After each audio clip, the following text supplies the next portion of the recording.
اعوذ باللہ من الشیطان الرجیم بسم اللہ الرحمن الرحیم۔ پانچویں رکوع میں ایک مکالمہ آ رہا ہے دو اشخاص کا۔ ایک شخص وہ ہے کہ جس کو اللہ نے دنیاوی نعمتیں جو بھی اس دور کی تھیں بھرپور دی ہیں، مادی وسائل بھرپور دے رکھے ہیں، اور وہ اس قدر اس کا معاملہ ٹھیک چل رہا ہے کہ ہوتے ہوتے اس کی نگاہ اب اللہ کی طرف سے ہٹ کر ان مادی اسباب و وسائل ہی پر جم گئی ہے، اس کا توکل اور اعتماد اسی پر قائم ہو گیا ہے۔ ایک دوسرا شخص دنیاوی اعتبار سے مرفع الحال نہیں ہے، اس کے پاس دولت نہیں ہے، دنیاوی چیزیں نہیں ہیں، لیکن وہ اللہ تعالیٰ کی معرفت اسے حاصل ہے۔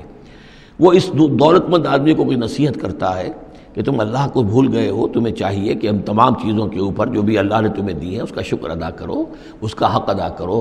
لیکن اس نے اپنے گھمنڈ میں آ کر اسے بہت تلخ جواب دیا کہ میرے پاس یہ سب کچھ ہے، تو گویا کہ میں اللہ تعالیٰ کا لاڈلا ہوں، چہیتا ہوں، تم جوتیاں پٹخار رہے ہو، تمہارے پاس کچھ نہیں ہے، تمہاری کوئی حیثیت نہیں ہے، تمہاری حیثیت ہی نہیں ہے کہ مجھے تم واعظ بھی کہو۔ لیکن یہ کہ اس پر پھر جو ان کے درمیان معاملہ ہوا تو انہوں نے کہا، اس شخص نے، کہ ہو سکتا ہے کہ اللہ تعالیٰ تمہارے اس سارے دولت کو اور مال و اسباب کو ضائع کر دے، لیکن یہ کہ اس نے کہا کیسے ہو سکتا ہے، میں نے سارا بندوبست ٹھیک کیا ہوا ہے۔ بہرحال نتیجہ یہ نکلا کہ اللہ تعالیٰ نے اس کی اس پوری دولت کو ایک طریقے سے ضائع کر دیا، اور پھر وہ اپنے ہتھیلیاں ملتا رہ گیا، کف افسوس ملتا رہ گیا، اور اس نے کہا ہائے کاش کہ میں نے اپنے رب کے ساتھ شرک نہ کیا ہوتا۔ حالانکہ اس پورے رکوع میں کہیں کسی دیوی کا، دیوتا کا، کسی اور الہہ کا کوئی ذکر نہیں ہے۔ تو اس رکوع میں سمجھنے کی بات یہ ہے کہ ایک شرک ہے مادہ پرستی کا شرک، مادی اسباب و وسائل پر اتنا تکیہ ہو جائے، اتنا توکل ہو جائے، اتنا اعتماد ہو جائے کہ پھر اللہ تعالیٰ کو انسان بھول جائے، مسبب الاسباب پر سے نگاہ ہٹ جائے، اور وہ سمجھے کہ سارا اعتماد اور توکل میرا ان مادی اسباب و وسائل پر ہے۔ تو یہاں گویا کہ اس نے ان مادی وسائل و اسباب ہی کو اپنا معبود بنا لیا ہے۔ تو یہ شرک ہے جو اس دور کا سب سے بڑا شرک ہے۔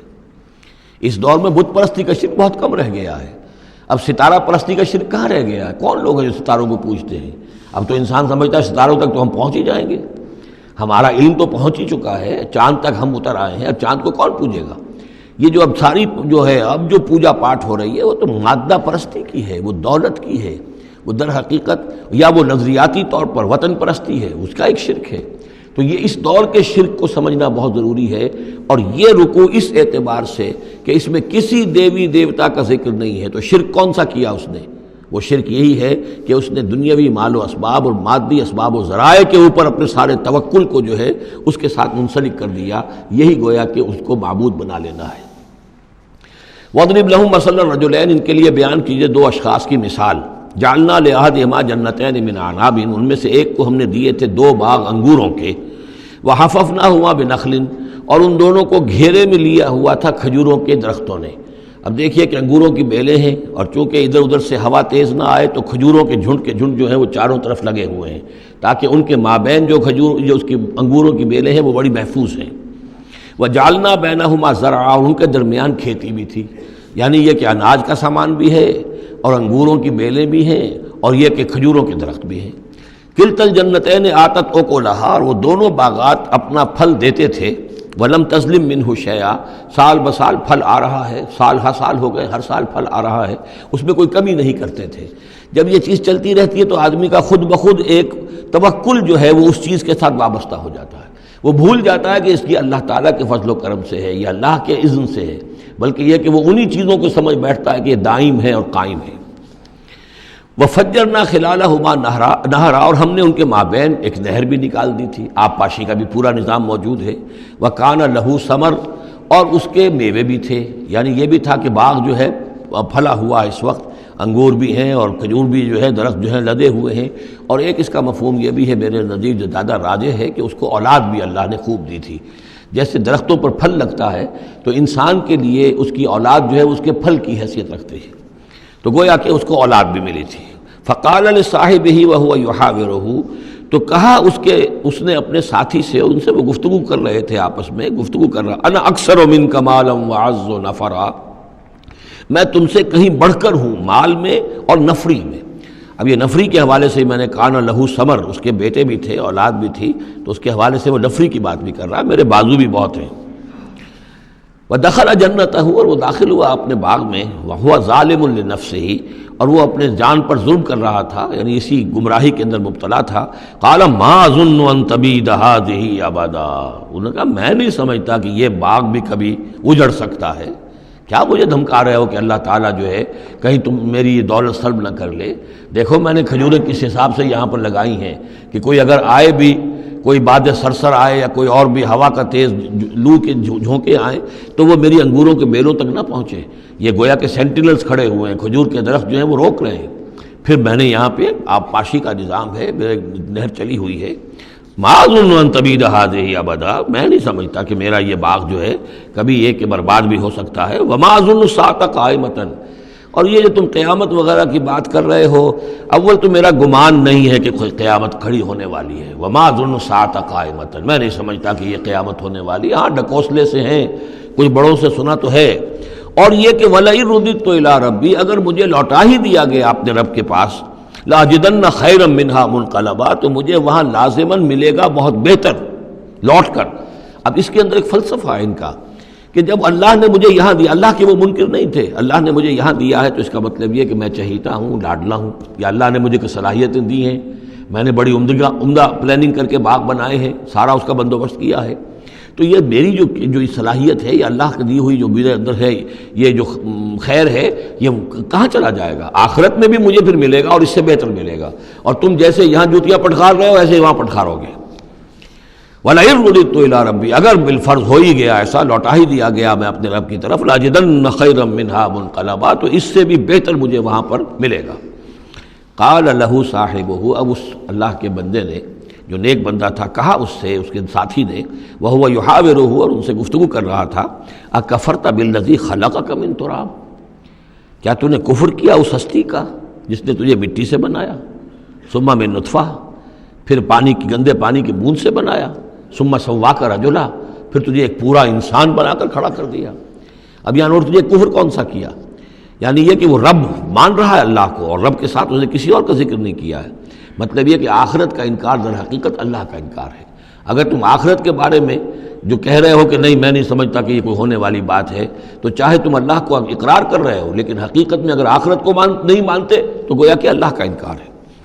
لَٰكِنَّ هُوَ اللَّهُ رَبِّي، لیکن جہاں تک میرا معاملہ ہے میں نے تو اللہ کو اپنا رب مانا ہوا ہے، وہی میرا مالک ہے، آقا ہے. وَلَا أُشْرِكُ بِرَبِّي أَحَدًا، اور میں اپنے رب کے ساتھ کسی کو شریک نہیں ٹھہراتا. وَلَوْلَا إِذْ دَخَلْتَ جَنَّتَكَ قُلْتَ مَا شَاءَ اللَّهُ، اور کیوں نہ ایسا ہوا کہ اللہ کے بندے جب تو اپنے باغ میں داخل ہوا، تو نے باغ دیکھا پھلا ہوا ہے، ہرا بھرا ہے، ہر طرف منظر جو ہے بڑا دل خوشکن منظر ہے، تو کہتا ما شاء اللہ. یہ پھر وہی مجلسی کلمہ آ گیا جس میں توحید کوٹ کوٹ کر بھری ہوئی ہے. ما شاء اللہ، یہ جو اللہ نے چاہا، جو اللہ نے چاہا، یہ سب اس کے فضل و کرم سے ہے. لا قوت الا باللہ، کوئی طاقت نہیں ہے اللہ کے سوا. اگر اللہ کی طرف سے یہ بات نہ ہوتی تو میرے اندر کوئی صلاحیت نہیں تھی. اللہ ہی کی ہے در حقیقت، یہ دین ہے اسی کی عطا ہے. ان ترن انا اقل منک مالا و ولدا، اگر تم دیکھ رہے ہو کہ میں تم سے کم ہوں مال میں بھی اور اولاد میں بھی، فعسى ربی ان یؤتینی خیرا من جنتک، تو مجھے تو اپنے رب کے بارے میں یہ یقین ہے کہ وہ جب چاہے مجھے تیرے باغ سے بہتر باغ دے سکتا ہے. وَيُرْسِلَ عَلَيْهَا حُسْبَانًا، اور تیرے باغ کے اوپر وہ کوئی اوپر سے کوئی لو کا جھونکا ایسا بھیج سکتا ہے، من السماء، آسمان سے، فَتُصْبِحَ صَعِيدًا زَلَقًا، کہ یہ پورا باغ جو ہے یہ جو ایک ایسا چٹیل میدان ہو کر رہ جائے کہ یہاں کوئی درخت رہے نہ بیلے رہے. معلوم ہوا کہ ہر چیز جب آنکھ کھلی گل کی تو موسم تھا خزاں کا، یہ ہو سکتا ہے، عین ممکن ہے. اور یصبح ماؤہا غوراً، یا اللہ آسمان سے کوئی ایسی نہ بھی بھیجے کوئی چیز بلا، تو اس کا پانی ہی جو تمہارا یہ جو چشمہ چل رہا ہے وہ پانی ہی اگر زمین کے اندر گہرا اتر جائے، یہ چشمہ خشک ہو جائے، فلن تستطیع لہ طلبا، اور پھر تو پانی کہیں سے لا نہ سکے تو یہ باغ خود بخود اچڑ جائے گا. یہ سارے امکانات ہیں. مسبب الاسباب نے تمہارے لیے اس وقت سارے اسباب جمع کر رکھے ہیں، جب چاہے گا ان میں سے کسی ایک سبب کی بھی اگر تناب کھینچ لے تو یہ سارا معاملہ جو ہے یہ تو شیش محل کی طرح کا ہے، ایک ہی جو پتھر ہے وہ اس سب کو چکنا چور کر دے گا. وَأُحِيطَ بِثَمَرِهِ، معلوم ہوتا کہ وہ بہت ہی کوئی اللہ کا پہنچا ہوا شخص تھا، جو اللہ کا دوست تھا، اور اس کا دل دکھایا اس شخص نے، جس کو تانا دیا اسے انا خیر من کہ انا اکثر منک مالا و ولدا، تو اس حوالے سے اس کا دل دکھا ہے. اور یہ جان لیجئے کہ کسی اللہ والے کا من عادى لي وليا فاذنته للحرب، تو ایک حدیث قدسی ہے، جو شخص میرے کسی ولی کے ساتھ دشمنی کرے پھر میری طرف سے اس کے خلاف اعلان جنگ ہے، تو اس نے چونکہ یہ دل دکھایا ہے۔ اور فارسی کا ایک شعر بھی بڑا مزیدار ہے کہ ہیچ قوم را خدا رسوا نہ کرد، تا دلے صاحب دلے نامج میں درد۔ کسی صاحب دل کے دل کو ٹھیس لگتی ہے، درد اس کے اندر پیدا ہو جاتا ہے، صاحب دل ہو، اللہ کی محبت اس کے دل میں ہو اور اسے ٹھیس پہنچے، تو تا دلے صاحب دلے نامت میں درد، ہیچ قوم را خدا رسوا نہ کر۔ قومیں بڑی رسوا ہو جاتی ہیں کسی ایک اللہ والے کی کہ دل جو ہے اس کی دل کو اگر تکلیف پہنچے تو وَأُحِيطَ بِثَمَرِهِ، اس کا سارا ثمر سمیٹ لیا گیا، اللہ تعالیٰ نے جو کچھ اس کو دیا تھا وہ سلب کر لیا، باغ بھی ختم ہوا، اولاد بھی ختم ہوئی۔ فَأَصْبَحَ يُقَلِّبُ كَفَّيْهِ عَلَىٰ مَا أَنفَقَ فِيهَا، تو وہ رہ گیا اپنے ہاتھوں کو ملتا ہوا، اپنی ہتھیلیوں کو ملتا ہوا، جسے ہم کہتے ہیں کفِ افسوس ملنا۔ یقلب کفیہ علی ما انفق فیہا، جو کچھ اس نے خرچ کیا تھا، انویسٹ کیا تھا، محنت کی تھی، کتنا عرصہ لگا تھا اس باغ کے پلاننگ میں، باغ کو اس نے لگایا تھا، کہاں کہاں سے پودے لایا ہوگا، ما انفق فیہا وہی خاویۃ علی عروشہا، اور وہ باغ جو ہے گرا پڑا ہوا تھا اپنی چھتریاں کے اوپر، کیونکہ جو انگور کی بیلیں ہوتی ہیں وہ ٹٹیاں ہوتی ہیں، چھتریاں ہوتی ہیں، وہ سب اوندھی پڑی ہیں۔ وَيَقُولُ يَا لَيْتَنِي لَمْ أُشْرِكْ بِرَبِّي أَحَدًا، اور اس وقت وہ کہہ رہا تھا ہائے میری شامت، کیا کاش کہ میں نے اپنے رب کے ساتھ شرک نہ کیا ہوتا۔ اب یہ کون سا شرک ہے؟ اس پوری اس گفتگو کے اندر کہیں کسی دیوی کا، دیوتا کا، کسی کا ذکر نہیں ہے، کسی کی شفاعت کا ذکر نہیں ہے۔ یہ ہے ہمارا آج کا نقشہ مادہ پرستی کا، آج کی ہماری ذہنیت جو ہے پوری کی پوری اس رکوع کے اندر موجود ہے۔ وَلَمْ تَكُنْ لَهُ فِئَةٌ يَنْصُرُونَهُ، اور نہ ہوئی پھر اس کی کوئی جماعت، کوئی اس کی فوج ہوتی جو اس کی مدد کرتی من دون اللہ، اللہ کے مقابلے میں۔ وَمَا كَانَ مُنْتَصِرًا، اور نہ ہی وہ اس قابل تھا کہ کسی سے انتقام لے۔ کس سے انتقام لے؟ سارا فیصلہ تو اللہ کی طرف سے ہوا ہے۔ هُنَالِكَ الْوَلَایَةُ لِلَّهِ الْحَقِّ، یہاں تو حکومت اور اختیار کل کا کل اللہ ہی کے لیے ہے، سچے اللہ کے لیے جو الحق ہے۔ یہ ولایا ہے واو کے زبر کے ساتھ۔ والی کہتے ہیں حاکم کو، مالک کو والی، والی سے ولایا بنتا ہے۔ ولی کہتے ہیں دوست، پشت پناہ، اور اس سے ولایا بنتا ہے، ولایت باہمی۔ اللہ ولی الذین آمنوا یخرجہم من الظلمات الی النور، اور الا ان اولیاء اللہ لا خوف علیہم ولا هم یحزنون، یہ ولایت ہے واو کے زیر کے ساتھ۔ اور والی ہونا کسی کا، فلاں ملک کا والی فلاں تھا، یعنی وہاں کا حکمران تھا، بادشاہ تھا، تو یہاں کی بادشاہی، یہاں کا اختیار، هنالک الولایۃ للہ الحق، کل ولایت اللہ ہی کے حق میں ہے۔